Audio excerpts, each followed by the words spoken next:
17 जनवरी 2025 की सुबह पुरानी दिल्ली रेलवे स्टेशन पर हर रोज की तरह रश आवर था। प्लेटफॉर्म नंबर 3 पर लोग अपने ट्रेन का इंतजार कर रहे थे। कोई काम पे जा रहा था तो कोई अपना घर लौट रहा था।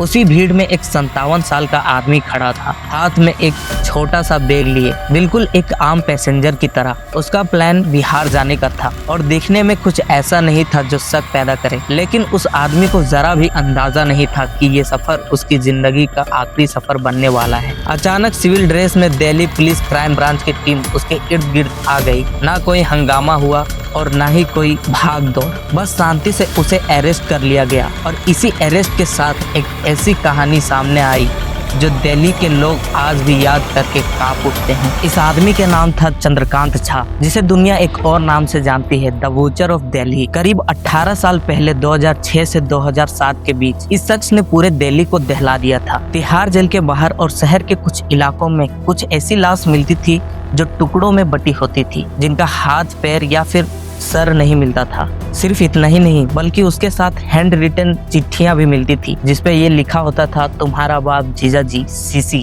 तुम्हारे इंतजार में तुम लोगों का बाप और तुम्हारा जीजा जी सीसी। सीसी उसका सिग्नेचर था। ये चिट्ठियां पुलिस के लिए एक खुला चैलेंज की तरह था, जैसे वो इन्वेस्टिगेटर का मजाक उड़ा रहा हो। और इससे भी ज्यादा खौफनाक बात ये थी कि वो आदमी अपने जुर्म को छुपाता नहीं था, बल्कि खुलेआम एक्सेप्ट करता था। लेकिन सवाल है कि आखिर ये आदमी चंद्रकांत झा मर्डर क्यों करता था और इसका नाम द वॉचर ऑफ दिल्ली क्यों दिया गया। चलिए जानते हैं इस वीडियो में।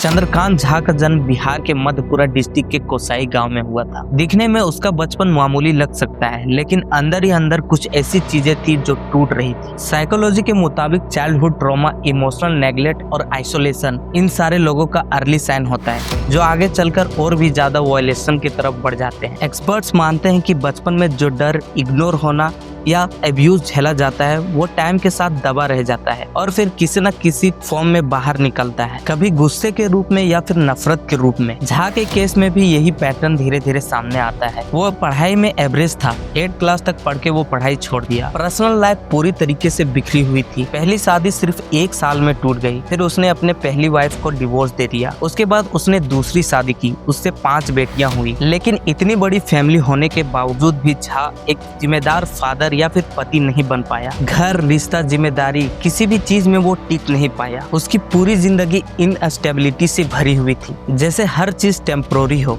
और इसी टूटे हुए स्ट्रक्चर के बीच उसके दिमाग में धीरे धीरे अंधेरा घर करते चला गया। 1990 में सिर्फ 23 साल के उम्र में चंद्रकांत झा ने अपना सब कुछ छोड़ के दिल्ली आ गया। वही दिल्ली जिसे लोग सपनों का शहर बोलते हैं, जहाँ हर माइग्रेंट ये सोच के आता है कि यहाँ पे मेरा जिंदगी बदल जाएगा। शुरुआत में उसने चोरी चकारी की, फिर कुछ वक्त सब्जी मंडी में लेबर का काम किया और आखिरकार साइकिल रिक्शा चलाने लगा। लेकिन झा का रिक्शा एक नॉर्मल रिक्शा नहीं था, उसमें उसने इंजन फिट करवा दिया था। यहाँ पर एक बहुत गहरा साइकोलॉजिकल एंगल समझना जरूरी है। चंद्रकांत झा सिर्फ एक क्रिमिनल नहीं था, मतलब वो क्रिमिनल तो था, लेकिन साथ में एक माइग्रेंट और आइसोलेटेड इंसान भी था। दिल्ली जैसे बड़े मेट्रो सिटी में जब कोई इंसान अपने पहचान को खो देता है, तब वो सिर्फ एक भीड़ का हिस्सा बन के रह जाता है। तब कई लोग अंदर ही अंदर टूट जाते हैं, लेकिन कुछ लोग इस टूटने को पावर बनाने का कोशिश करते हैं। साइकोलॉजिस्ट इस प्रोसेस को डिप्रेस्ड एग्रेशन कहते हैं। मतलब जब आप सिस्टम से नहीं लड़ पाते हैं या फिर सोसाइटी को आप चैलेंज नहीं कर पाते हैं, तब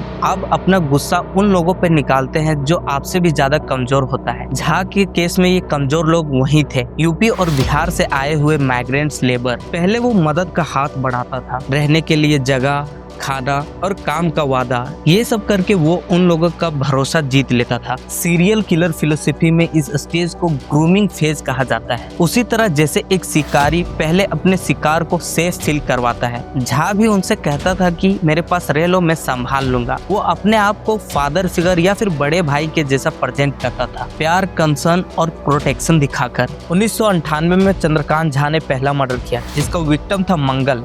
जिसे लोग पंडित के भी नाम से जानते थे। मर्डर के बाद उसने बॉडी का छोटा छोटा टुकड़ा कर दिया और फिर बाद में दिल्ली के अलग अलग इलाकों में जाके उस टुकड़ों को फेंक दिया। उसके कुछ दिनों के बाद पुलिस ने उसे अरेस्ट भी किया। झा जेल भी गया था, लेकिन 2002 में सबूतों के कमी के वजह से, मतलब लैक ऑफ एविडेंस के वजह से उसे जेल से रिहा कर दिया गया। कानून के हिसाब से तो ये डिसीजन सही था, लेकिन ग्राउंड रियलिटी में इसका रिजल्ट बहुत ही खतरनाक निकला। जब कोई क्रिमिनल अपना सजा भुगते बिना जेल से बाहर निकल जाता है, तब उसके दिमाग में एक बहुत ही खतरनाक फीलिंग पैदा होती है, जैसे मैं अब सुपर हीरो हूँ या फिर मुझे कोई अब हरा नहीं सकता। ऐसी सोच पैदा होने लगती है। उसे ये लगने लगता है कि वो लॉ से भी ऊपर हो गया है, पुलिस उसका कुछ भी बिगाड़ नहीं सकती। और यही सब सोच चंद्रकांत झा के दिमाग में गहरी तरीके से बैठ चुकी थी। 2002-2003 के बीच का पीरियड चंद्रकांत झा के लिए ट्रांसफॉर्मेशन की तरह था। इस दौरान उसने अपने गुस्सा, अपने नफरत और अपने ईगो को बहुत ही ज्यादा बढ़ा लिया था। वो आजादपुर मंडी में रहने लगा और वहीं से अगला 6-7 मर्डर कर दिया। अब वो सिर्फ मर्डर नहीं कर रहा था, बल्कि उसके साथ पुलिस को भी चैलेंज कर रहा था। हर मर्डर के साथ वो एक चिट्ठी भी लिखता था, जिसमें वो लिखता था कि अगर हिम्मत है तो मुझे पकड़ कर दिखाओ। चंद्रकांत झा शहर में यंग माइग्रेंट लड़कों को टारगेट करता था।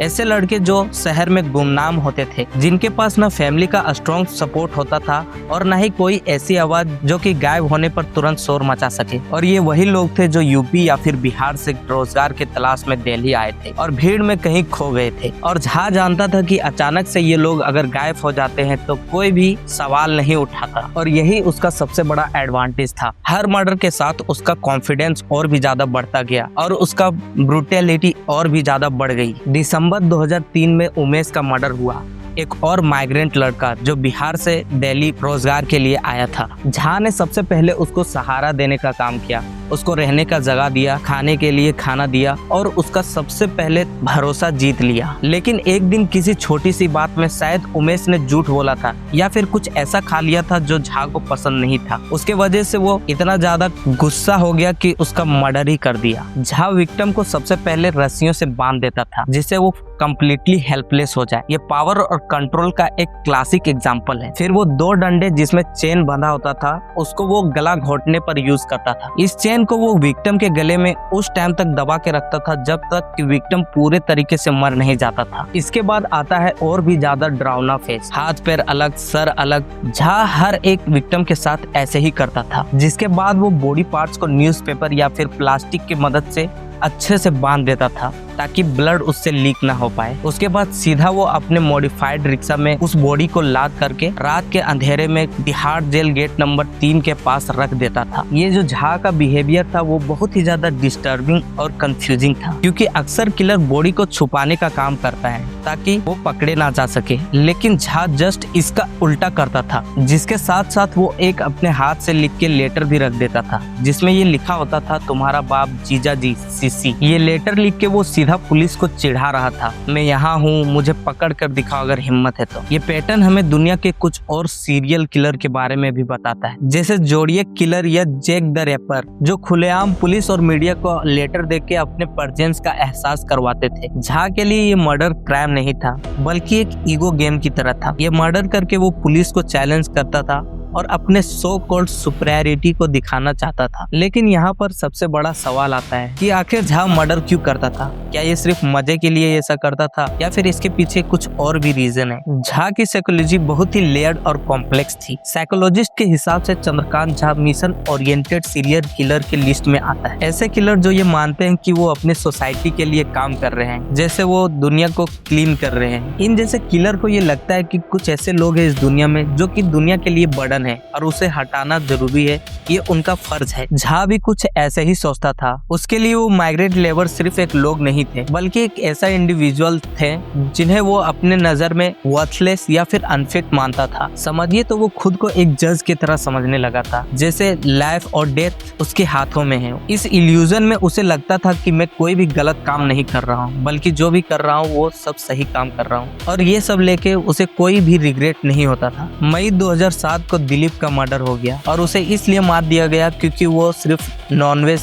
खाता था। अगर हम हिस्ट्री में पीछे जाके देखते हैं तो हमें कोलकाता और मुंबई जैसे शहरों में एक इनफेमस स्टोनमैन केस का याद आता है। ये एक ऐसा किलर था जो सोते हुए अंधेरी रात में होमलेस लोगों को टारगेट करता था। इसका तरीका बहुत ही सिंपल और बारबेरिक था। वो बड़ा सा पत्थर उठा के रास्ते में सोए हुए लोगों के माथे में मार देता था। इस केस और चंद्रकांत झा के बीच एक चिलिंग कनेक्शन है। दोनों किलर ने उन लोगों को चुना जिनके पास कोई अपना घर नहीं था, जिनका सोसाइटी में कोई भी पहचान नहीं था और जिनके गायब होने पे शायद ही कोई सवाल उठा सकता था। अब वापस आते हैं चंद्रकांत झा की कहानी पे। 2007 तक दिल्ली पुलिस क्राइम ब्रांच पूरी तरीके से डिस्परेट हो चुकी थी। लाशें मिल रही थी, उसके साथ वो घिनौनी चिट्ठियां भी मिल रही थी जिसमें गालियां लिखी होती थी, लेकिन अभी तक किलर का कोई भी पहचान नहीं हुआ था। लेकिन एक बात तो हमेशा सच होती है, कोई भी क्रिमिनल एक ना एक गलती तो जरूर करता है और वो हमेशा ओवर कॉन्फिडेंस की वजह से होता है। इस केस को एक क्लू मिला। क्राइम ब्रांच के सब इंस्पेक्टर नरेंद्र पहलवान को अचानक 1990s में मंगल के केस के बारे में याद आया। उस केस में भी बॉडी से सिर अलग था, हर एक पैटर्न मैच कर रहा था। धीरे धीरे सारा फाइल शुरू से खोला गया और हर एक चीज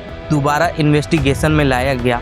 फिर बार बार एक ही नाम आ रहा था, चंद्रकांत झा। उसके बाद पुलिस ने झा के नेटवर्क और कांटेक्ट को ट्रेस करना शुरू कर दिया। पुलिस को ये पता चला कि झा एक आदमी के कांटेक्ट में था जिसका नाम है पंकज राठौड़, और ये कोई मामूली नाम नहीं था बल्कि झा के एक विक्टिम उपेंद्र का भाई था। 20 मई 2007 को आखिरकार पुलिस ने उसे ट्रेस कर लिया जब हैदरपुर के रूम में रेड मारा गया तब। लेकिन जो सीन सामने आई वो पुलिस वालों के लिए भी डिस्टर्बिंग था। हर जगह खून लगा हुआ था, दीवारों पे खून लगा हुआ था, कहीं कहीं विक्टिम का नाम भी लिखा हुआ था। अरेस्ट के बाद झा ने कोई भी पछतावा नहीं दिखाया, बल्कि वो सबके सामने हर एक चीज को कन्फेस कर लिया। वैसे वीडियो बहुत ज्यादा लंबी हो चुकी है तो इसे यहीं पे खत्म करते हैं। वैसे झा को फिर बाद में छोड़ दिया गया था लैक ऑफ एविडेंस की वजह से। उसे फाइनली 17 जनवरी 2025 को पकड़ा गया था। अगर आपको ये वीडियो अच्छा लगता है तो आप मेरे इस वाले वीडियो को देख सकते हैं।